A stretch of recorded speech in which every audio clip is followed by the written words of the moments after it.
There was one scene that I took out in which he moved a little and he moved like a human, and I thought, I'm taking it out. We've talked many times before. You always have 9,000 projects going on, just in case whichever one comes into slot. Yes, so correct. once you and Daniel had the conversation about the initial idea of 2011, this, tell me how much did it take part of your creative life? Did you immediately start sketching or writing? Immediately. I hired sculptors, designer, Guy Davis and Vince Pross, almost immediately. 2012 and 2013 were already active. I started to try to crack the story right there.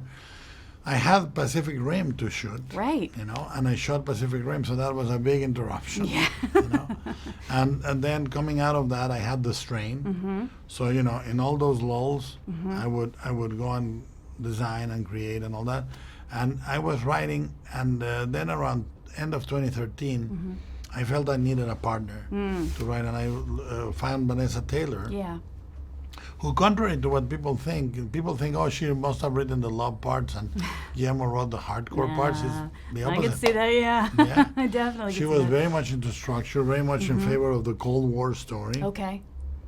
She figured out a lot of that, and I take charge of the sappy stuff. Nice. Well, it's so important because you are trying to do something that is technically very difficult to get an audience behind this kind of interspecies romance. And so for you, obviously Doug's your guy, and then obviously you wrote with Sally in mind. And so was that a matter of the rehearsal really kind of locking how to make that happen, or how did that come out? The first thing that you had is to tell them the story, for them to react enthusiastically, for Doug to pose for the mannequin, and then we started designing the creature that we had done in a maquette. We started to fit it to his body, and then show it to Sally.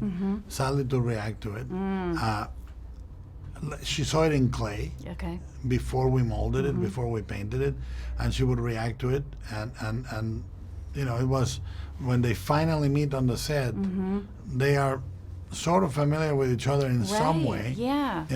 And the beauty of it for me is not interspecies, it's the meeting of essence and an elemental god from the river. This is not an animal that exists. Right. This is not a thing that you find in a zoo. It's a divine creature that represents the shape of water in a way. And for her is a recognition of an essence of her in it. And I think it's a Beauty and the Beast in which the beauty is imperfect.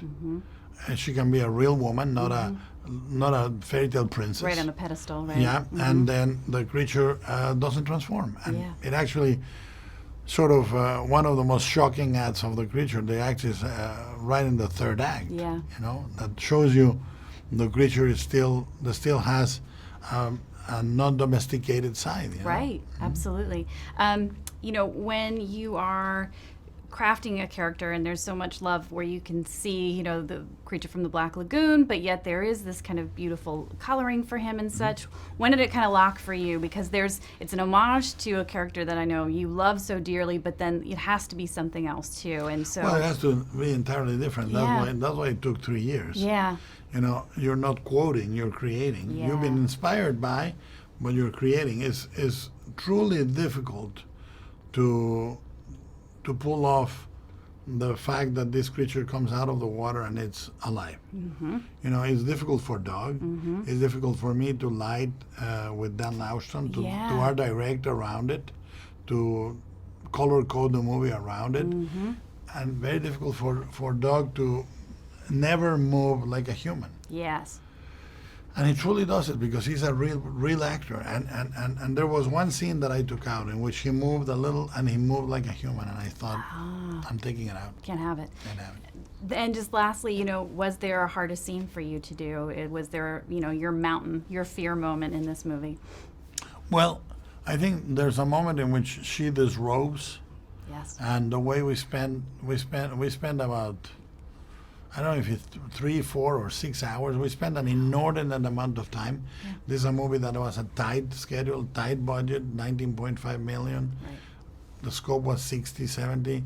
And to spend almost half a day on that single shot, and before she does it, that the light is crossing like this, and there's a little bounce on her face, but she's kept a little in the dark. We needed to light and lens and position the camera and move the camera in exactly the way I needed, because that's where the movie hinges.